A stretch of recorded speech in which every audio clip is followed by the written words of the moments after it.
When you hire somebody, especially when you're hiring them remotely, you don't know who they are. You want to make sure that at all times that you have a really good sense of who people are and what they can do. In the old days, it was a lot of spreadsheets, a lot of phone calls. People would come with their kit bags of, these are all the skills I've got, these are all the training courses I have.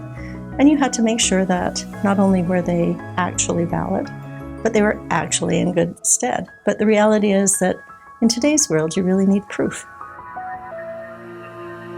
Technology created a problem and we created a solution. Technology made it really easy for us to send documents and exchange information. But once it made that easy, it made it hard to actually verify who was sending you that information. So that's what we do. We produce verifiable credentials and reliably see it instead of just looking at it and trusting that it's legit. It's checking whether or not the document that's being presented to you is genuine.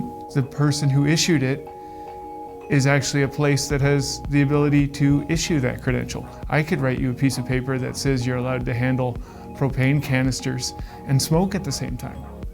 But I'm not a trusted authority to do that. And you should be able to check that as well. The holder owns the information. When I want to see your certification, you'll get prompted. So-and-so is asking you to share this information with them. Do you consent? And you can say yes or no. That data is stored in what's called your wallet. That wallet is either on a device or somewhere secure, but you own that data. There's always a greater level of trust. At the minimum level, face value, the conversation or the resume. At the maximum level, there's so much more about us that we usually don't offer in a conversation or we print on our resume. And so I think that's where trust is really granular and it's very important. Insurance and safety and access to confidential and sensitive information has brought us to a place where we are much more robust and we require ourselves to be more rigorous in how we apply trust. On any given morning, I could look onto my monitor and I could realize we have a couple of red X's, I called them, just flags in the system. And I would call my contractors first, my contingent personnel, and I'd say, hey, we have an issue. It could be St. John's Ambulance. Your first aid ticket has just expired. Are you aware of this? And 99 out of 100 times, they would simply say to me, no, Ray, thanks very much for calling. I appreciate that. I'll go get that recertified right away. Okay, good. In the meantime, I would go to the client and I would simply say to the client, contractor Jane or Joe just informs that they're expired. We've talked about it. They're going to recertify right away.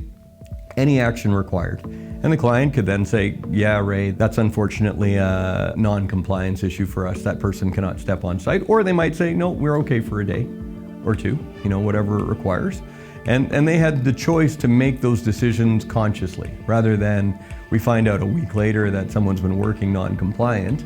And as a result, we now have a major issue, maybe a safety issue, maybe a fatality, maybe an insurance issue. Every client worth their salt has rules and regulations that apply to these very highly safety sensitive areas. And those rules are meant to protect people. Everyone goes home at night. We share too much information right now. For example, if you want to know how old I am, often I'll give you my driver's license to prove you that I'm X amount of years old. And now you also know my height, my weight, my address, things that you don't care about. All you wanted to know was I'm a certain age. So those sorts of bits of information can now be obscured. I can share with you what I want to share, what you need to know. You have a trust in this world, right? You'll hire an agency to hire your contractors for you. You have the expectation that they're always going to be vetted. And with our system, that's true. That continuous monitoring, that continuous verification is accurate. You can take it to the bank.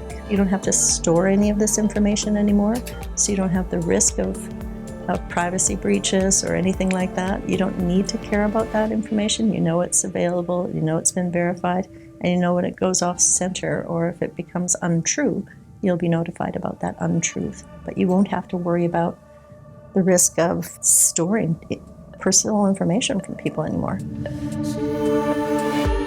On both sides of the candidate and the client perspective, we've attracted better. My candidates have looked at this and said, gosh, it's about time. A lot of our candidates were receiving these requests, can I see your paperwork, please? And on a project of 1 year, 2 years in scope, the reality was they were only being requested of these papers the first time, the first day.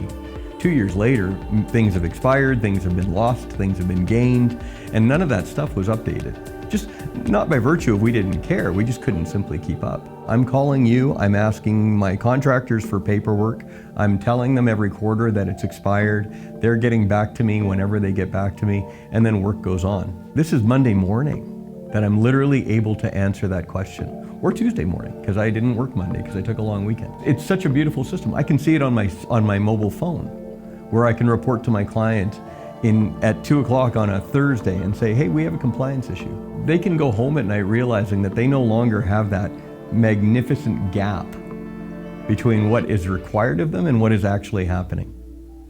And it was unfortunately magnificent.